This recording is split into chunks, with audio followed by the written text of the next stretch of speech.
Kasi ganito yon. Hindi naman talaga actually nung umalis kami sa kanya, June pa lang Ate Maldito, umalis na ako sa kanya. Mm. Kami ni yung kaming grupo namin. Si Sexy, ako, tsaka si Mustang. Kasi may GC kami niyan eh. Ang GC namin, yung Saint Santanas. Ang kasama ko doon, si Primus, si Migs, si Lucifer, si Ate Babes, si Darling CJ, si Reg B, sino pa yung isa? Ako, si Mustang, meron pang isa si Sherwin actually nandoon din eh. Meron pa doon pa nga si Eric Taba. Tapos andun pa si yung nasa Dubai yun eh, nasa Dubai ba yun? Basta hindi ko lang alam yung pangalan na nakalimutan ko na. Basta yun. Actually, umalis kami sa kanya. Hindi ko naman alam na sila nung nanipaw eh. Kasi June pa lang umalis na ako eh. Kasi unang-una akong umalis na. Kasi unang-una niyang binabanatan yun. Kung alam niyo lang, si Kuya Loy, di ba? Mm. Pinagmumura niya. Kasi ang gusto daw Oo. niyang, unang-una, dahil may gusto daw siyang malaman, dahil kadigit ba ni JTN. Unang-una, walang pag-uusap yan. Eh. Alam mo yan natin, Maldita, di ba? Hindi basta-basta nakikipag-usap si Kuya Loy. Kung hindi sa akin, di ba? Alam mo Mm. yan. Mm. And then, Mm. nagtaka kami. All of a sudden, bigla niya pinagmumura, hampas lupa daw, pinagbabalatan niya. Halos nagalit kami, as in ako. Sabi ko, ano bang ginawa ni Kuya Loy sa kanya? Bakit galit na galit siya? Kaya Nani, wait lang ha. May pasabog lang si Chess. Sige. Go, Chess.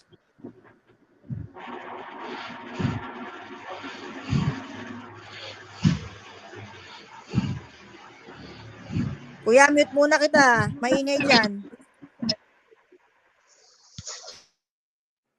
Ayan, okay na, Chess. Nakamute na si Kuya Nani. Kami, naikwento ko yung sa GC, alam niya nila Primus, sila Migs, kami lahat. Nagpadala pa nga si Ate Babes, 1,000. Kami nagpadala din. Si Migs, humingi siya ng tulong kay Ara yun eh. Kasi, siyempre, naawa kami sa matanda, di ba? Nadinig ako. Naawa kami sa matanda dahil kami na lang yung tinatakbuhan.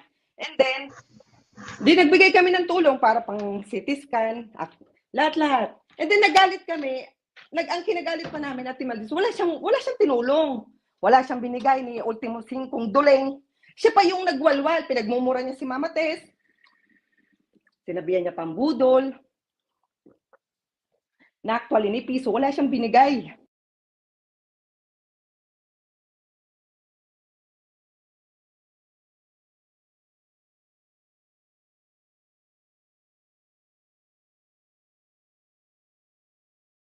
Nawawala ka yata, Chess. Nawawala ka.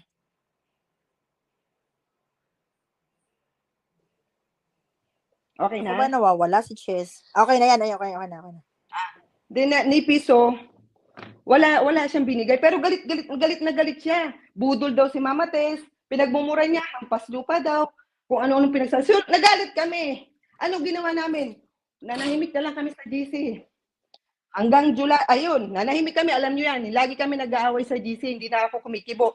Ultimo sa mga LS niya, hindi ako talaga pumupunta kasi ayaw ko yung ginagawa niya. Ultimo yung susugod kami sa LS ni Tiger Ami, may message. Sasabihin niya sa GC, oy, tayo na nga malakas mga team darling, so good. Ano, mga asap tayo. Kahit saang LS, pumupunta yan. Nananahimik lang ako. Sinong ginugulo niya ako? Sasabihin niya, si Chess, may dami dito. Mami Inday, pwede ba sumilip dito si Chess? Kahit hindi ako sumisilip doon, manggugulo siya. Kaya yun ang kinainisan namin dahil palagi yan nagdinim, gagawa yan ng GC. Tuwang-tuwa pa yan pag gumagawa ng kalukuhan. So kami, lahat ng ine-edit niyang picture, lahat ng kalukuhan niya, siya lahat. Pati yung pagwawalwal niya, siya lahat. Wala kami, tahimik lang kami, hindi kami Kasi siyang gumagawa eh, anong gagawin namin? Sasabihin niya lang, mag-ELS ako. Punta na kayo.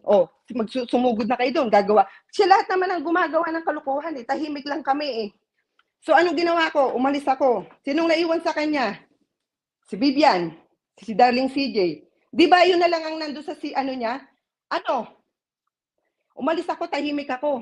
Hanggang na anong nangyari? June na yun ha. Nung birthday ko, pinadalhan ko pa yan ng birthday gift.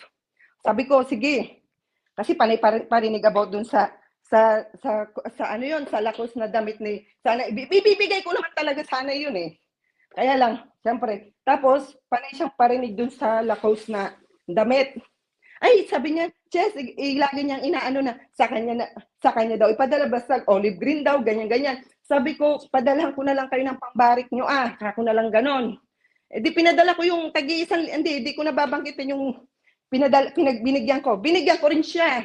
Nung birthday ko kasi as a gift nga. Kahit nung yun kaya umalis kami, nanahimik ako. Umalis, alam ni Primus yan. Tuwing nag-aaway kami, si Primus, may message niya ako, ating chicks, wag na kayong mag-away. I-save niyo yung pagiging pagkakaibigan niyo. Alam mo, sinisave ko talaga yun dahil kay Primus. Sinasabi ni Primus, ating chicks, para hindi naman nakakahiya yung grupo natin. Makipag-usap na lang kayo ni Tol, magbati kayo. Anong ginagawa ko, PH? Diba? Kinakausap ko si Primus, sige Tol. Sabi ko, sige Primus, dahil sa'yo. Makikipagbati na lang ako kay PH. Di ba ilang beses ka tayong nag-aaway kahit sa mga LS mo? Hindi ako pumupunta. Kasi nga pakikiusap ni Primus yun. Na, ating Chess, kausapin mo naman, ayaw kong napupulaan tayo dito sa Sokmed kasi tayong binabantayan, tayong grupo natin ang binabantayan dito. Di ba? Ilang beses akong umaalis sa mga live, sa mga LS mo. Di ba bigla na lang ako susumpot, mga 1 week. Kasi ayaw ko nga may nabubutasan. Yan ang ko noon.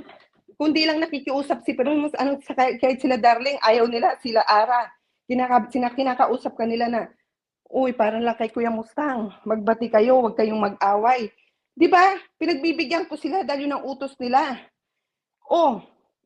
Hanggang hindi na namin natiis. Umalis na ako, sabi ko, ang minura ko pa doon sa GC namin, mga GC kami nila CJ, tsaka ni Ate Babes. Sabi ko, grabe naman si PH. Kung kaibigan ang turing sa atin, sana minessage man lang niya tayo na, oy, mga putang ina nyo, sana ganun man lang. Sino ba yung si Lloyd Gonzaga na yan? Sino bang tarantadong? Wala. Ura-ura daw, binalwal niya. Na putang ina mo, hampas lupa ka. Palamunin ka, isa ka lang piser. So anong gusto mong gawin namin? Palakpakin ka namin, matuwa kami. Sabi namin, bravo, ang galing mo PH, binalwal mo ang isang taong kuya ko pa, kung tawagin. Hindi mo alam PH. Unang-una sinabi ko pa, Tol, gusto mo, tulungan ka namin. Binigyan pa kita ng attorney. I-message pa namin sa'yo. Tol, kontakin mo tong pamangkin niya ni Mustang yung attorney. Sabi ko, mabait yan. Ito, binigay ko sa yung address. Tutulungan ka, makapagpiyansa ka lang. Kami nang bahala. Sabi ko, di ba? Oo ka lang ng oo. Alam mo yan, PH, binigyan ka naming attorney.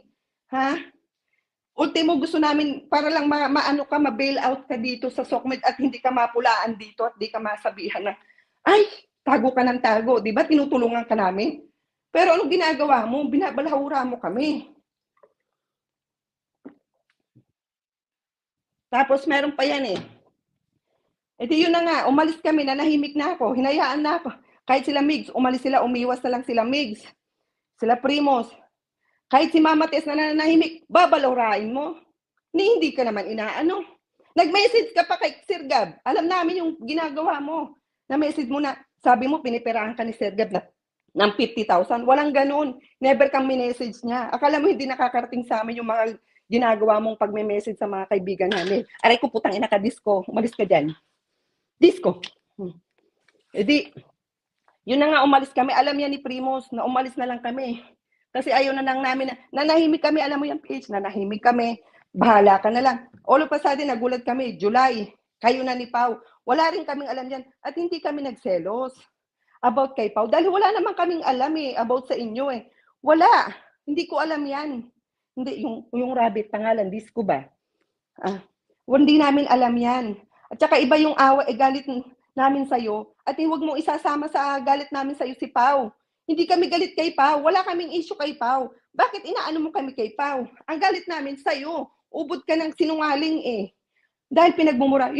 Nung di ba, kung natatanda mo PH, nagtatatakbo ka, di ba? Sabi mo pa nga, Chess, may Gcash ka ba? Nasa Singapore ako, may Gcash. Wala akong Gcash dito. Anong sabi ko? Sige, tulong. Ano bang nangyari sa'yo? Bakit ba? Kasi ano, may mga taong humahabol sa akin, naghahanap mga pulis.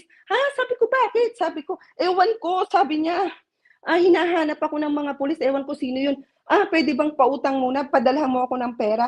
So anong ginawa ko? Kinunta ko yung, gabi yun kinunta ko yung kapatid ko sa Pinas.